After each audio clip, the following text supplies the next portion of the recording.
Bueno, en este mes de septiembre se cumplen los 100 años del nacimiento de Juan Pablo Terra.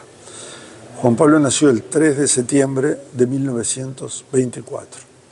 Con ese motivo, nuestro instituto realizó un homenaje central el jueves pasado en el aula magna de la Facultad de Información y Comunicación, y otras instituciones han realizado y continuarán realizando diversos homenajes. La Facultad de Arquitectura le realizó un homenaje a Juan Pablo, el arquitecto, egresado de esa casa de estudios, fue docente desde el año 58 de Sociología hasta 1987, con la interrupción del periodo de dictadura, obviamente. Fue la primera cátedra de Sociología que hubo en la Universidad de la República, por fuera de los cursos de Sociología que se daban en la Facultad de Derecho desde las primeras décadas del siglo XX.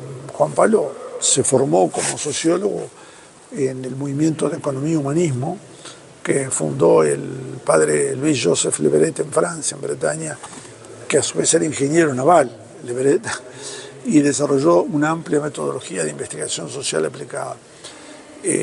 Además de otras formaciones que él tuvo, lo constituyeron en un sociólogo de alto calibre. De hecho, en el año 58 inició la cátedra de Sociología en Arquitectura y en el año 59 es reconocido como miembro pleno de la Asociación Latinoamericana de Sociólogos. Para seguir con este rumbo de su personalidad, él, a la salida de la dictadura, integró el equipo que dio nacimiento a la Facultad de Ciencias Sociales. Es uno de los fundadores de la Facultad de Ciencias Sociales de la Universidad de la República. Hubiera sido decano si no fuera de esa facultad, si no fuera por su temprana muerte. De hecho, en la sala del consejo de esa facultad lleva el nombre de Juan Pablo. O sea que la sociología fue su segunda profesión y la que lo llevó a hacer numerosas investigaciones sobre la realidad nacional. ¿Alguna que recuerde? De las investigaciones, bueno, sí, hay dos o tres muy importantes. Una es la investigación que él dirigió sobre la situación económica y social del Uruguay rural. Es una investigación que se realizó en los años 61 al 63, un enorme trabajo de campo en todo el país, con entrevistas a establecimientos agropecuarios, a personas, familias, que abordó tres dimensiones: las condiciones de vida de la población en el medio rural, y por supuesto puso en evidencia la miseria que había en ese momento en el medio rural, en el campo, la actividad productiva, la actividad económica en el medio rural, y la organización del territorio, todo el sistema de áreas locales, organización del territorio. Fue un precursor del ordenamiento territorial en Uruguay. Juan Pablo, cada investigación que realizaba la culminaba con recomendaciones de política pública para ser llevadas a cabo. En esos mismos tiempos coordinó el área de vivienda de la Comisión de Inversiones y Desarrollo Económico, la CIDE, que dirigía Enrique Iglesias, y estuvo en el equipo de 3 personas que hicieron la síntesis global del plan de desarrollo de la CIDE, junto a Enrique Iglesias. Fruto de ese trabajo es su propuesta de ley de vivienda, que es aprobada en el año 68, que da lugar a las cooperativas de vivienda de nuestro país, las cooperativas de ahorro previo, de ayuda mutua y el cooperativismo de usuarios, donde la comunidad es propietaria del barrio, no son cada familia propietaria de su vivienda. Una ley revolucionaria para la época y de enorme vigencia aún hoy, la ley 13.728. Y el tercer campo de investigación social destacable son sus investigaciones sobre la situación de la infancia en Uruguay, en particular investigaciones sobre las familias pobres con niños y niñas, que él realizó entre los años 84 y 88, y varios trabajos, y que dieron lugar al primer alerta. Ahora que tanto se habla de la infancia pobre en Uruguay, tuvimos una alerta a Juan Pablo hace 40 años. Y uno de los productos de esas investigaciones es el Plan CAIF.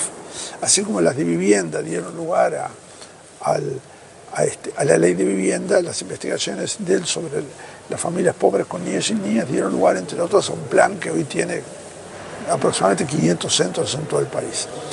Esos son los 3 grandes, entre otros muchos campos de investigación social con recomendaciones de política pública que hizo Juan Pablo. Su otro campo de actuación es el político partidario. Juan Pablo decidió que había que comprometerse políticamente con las transformaciones que él impulsaba y se vuelca a la actividad política, es electo, ingresa al Partido Demócrata Cristiano en el año 65, y es electo diputado en el 66 y en el 71 es electo senador ya por el Partido Demócrata Cristiano y el Frente Amplio. O sea que él es fundador del Frente. Él fue el primer impulsor porque él hizo un llamamiento por Tele 12, cadena de radios, el 23 de junio de 1968, unos días después de que se aprobaran las medidas prontas de seguridad, a una alianza de todos los sectores progresistas y de izquierda del país. Y ese hito lo llevó a iniciar rápidamente negociaciones intensas con los otros partidos de ideas, como se decía en esa época, partidos de izquierda y los sectores progresistas de los partidos tradicionales, para la conformación del Frente Amplio. Ahí se forma una sinergia muy virtuosa entre Juan Pablo Terras, Elmar Michelini, del Partido Colorado, Rodríguez Comunista Partido Nacional, Rubén de Arismendi y Enrique Rodríguez, del Partido Comunista y del Fidel, que conforman el llamado Grupo de los Cinco, que luego fue un rol clave en la constitución del Frente Amplio en el 71, que si no hubiera sido así, no hubiera existido, pues ya había habido intentos de frentes populares o de izquierda en el 62 sin que lograran congregar a todas las fuerzas progresistas. Y esto se logra justamente porque es muy amplio, es sin exclusiones, como decía él, y además porque respeta el pluralismo ideológico interno, es decir, no intenta imponer una visión sobre otra. Es un acuerdo estratégico, programático hasta el día de hoy, pero no ideológico. Esa es la esencia misma del Frente Amplio, por eso es inédito en la historia política del mundo, no solo del Uruguay, este tipo de confluencias de políticas de los sectores de avanzada, progresista, de izquierda en los países. Esa fue una de sus grandes. La otra gran contribución política, fue cuando fue diputado y luego senador, sus reiteradas denuncias de las violaciones a los derechos humanos, a las libertades y a la institucionalidad democrática durante los gobiernos de Pacheco y Cordaberry. Él fue realmente un fiscal del Ejecutivo, denunció el Escuadrón de la Muerte, las muertes por torturas de Luis Batalla Fernández Mendieta, se opuso al Estado de Guerra Interno, a la Ley de Seguridad del Estado, es decir, hay una abundante documentación de lo que fue su rol en ese periodo en defensa de las libertades y la institucionalidad democrática. Te quería preguntar qué reacciones tuvo dentro de los conservadores cristianos o del Partido Cristiano Demócrata de este llamado él a conjugar con otras fuerzas de izquierda y sobre todo con el Partido Comunista. Bueno, ahí hay que hacer una breve referencia histórica. Juan Pablo, que había militado dentro de la Unión Cívica del Uruguay en el año 61, él y el grupo de colegas de él que formaban como el ala más avanzada de la Unión Cívica, se van de la Unión Cívica en 1961. Se retiran en solidaridad con la juventud que había sido sancionada por las autoridades de la Unión Cívica.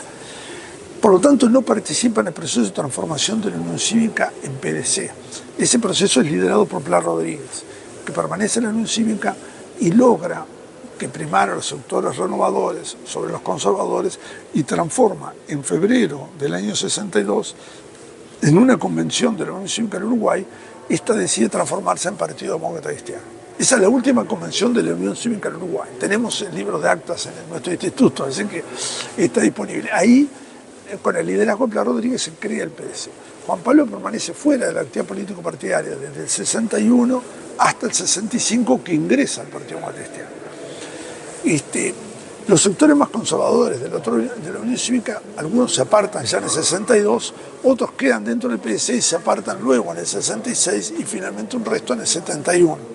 Es decir, que ese proceso de definiciones progresistas y revolucionarias de la democracia cristiana entre el 62 y el 71 va induciendo a alejarse del partido a sectores conservadores que venían de la vieja Unión Cívica y que se apartan del PDC, digamos, ¿no?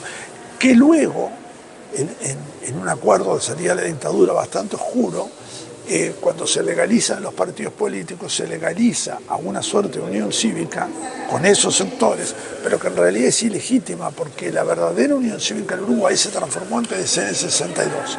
Y por lo tanto el lema que era la unión cívica es un lema del propio Partido Demócrata Cristiano. Pero bueno, eso es un detalle de la salida de la dictadura. Obviamente ahí hubo sectores que no acompañaron las definiciones y que no acompañaron la alianza con los comunistas. Eso fue inédito en el mundo, entonces crujía. Marcha tituló un cuaderno, Cristianos y Marxistas, porque estaba todo ese debate, digamos, ¿no? O sea, era muy, lo que Juan Pablo propuso y construyó en ese momento fue algo muy, digamos, de avanzada, ese diálogo entre comunistas y cristianos en términos estratégicos y programáticos, aunque no ideológicos, era una innovación política para la época. Pensemos que estábamos en plena Guerra Fría, además, ¿no? Cuéntame de qué se ocupa el instituto. Bueno, nuestro instituto, que tiene como misión, digamos, traer el presente, con vocación de futuro, el pensamiento de la obra de Juan Pablo Terra. Cuando decimos el pensamiento de la obra, quiere decir que nosotros obviamente tenemos una gran biblioteca, la biblioteca Juan Pablo Terra y más, que tiene 6.000 títulos, tenemos un centro de documentación sobre ese periodo de 1940 hasta los 90, muy rico, lo continuamos hasta hoy, pero ese es el periodo más rico, 50 años de la segunda mitad del siglo XX, y después realizamos tareas de investigación en algunos campos, como el campo del cooperativismo, que además asesoramos instituciones cooperativas, en el campo de la ecología integral, en el campo de las políticas de desarrollo, en particular las políticas agropecuarias, en el campo educativo, en los temas de la infancia, en particular en situación de pobreza. Estamos trabajando en los temas de la seguridad y convivencia ciudadana en los barrios populares de Montevideo. Es decir, que abordamos en trabajo de investigación y de articulación con otros actores varias cuestiones sociales de las que a Juan Pablo le preocuparon toda su vida y que hoy siguen estando en la agenda, en el debe, digamos, de los uruguayos como sociedad. Ese es un campo y eso se traduce en publicaciones, etc. Y producto de todo eso es que decidimos hacer un evento como el del jueves, de homenaje a Juan Pablo, que tuviera un carácter también de evento de pensamiento, digamos, ¿no? Con un panel que recuperó el pensamiento de Juan Pablo, lo trajo al presente, ¿sí? Tuvimos un acto de 300 personas en el aula magna de la Facultad de Información y Comunicación. Bueno, desarrollamos concursos de investigación también con el apoyo del Sistema de Naciones Unidas. O sea, el instituto tiene varios campos de actividad. La investigación, la formación, la articulación social. ¿Sí? Recordame tu nombre y de qué te ocupas. Pablo Martínez Bengochea, yo soy economista de formación, en este momento profesionalmente jubilado. Dedico mi tiempo honorariamente al Instituto Juan Pablo Terra, estoy en el equipo de dirección del instituto. El instituto es una asociación civil sin fines de lucro, ¿verdad? Muchos de los que colaboramos... ¿Lo conociste vos a Juan Pablo? Yo lo conocí a Juan Pablo en el año 71, así que lo traté en distintos momentos entre 71, en esos 20 años hasta el 1921 en que fallece, y conservo mucha amistad con su familia, además. Muchas gracias. Por favor.